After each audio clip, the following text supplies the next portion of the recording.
สวัสดีครับผมวันนี้นะฮะผมก็จะมามาร์กหน้าก่อนนอนครับแต่ก่อนอื่นครับถ้าพูดถึงเรื่องมาร์กหน้านะครับทุกคนต้องคิดถึง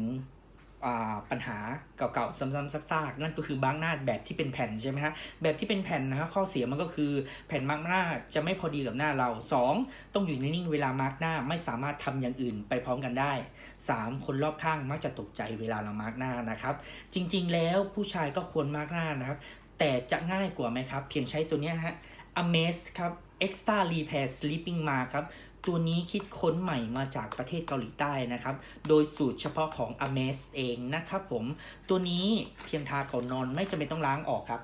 เรามาทากันนะฮะตัวนี้นะฮะเราใช้แค่อาทิตย์ละ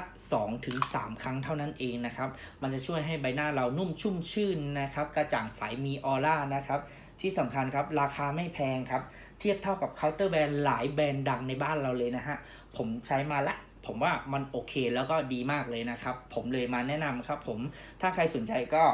หามาใช้กันได้นะครับผม Amaze ครับ Extra Repair Sleeping Mask ครับยังไงผมขอตัวไปนอนก่อนนะครับบ๊ายบายครับ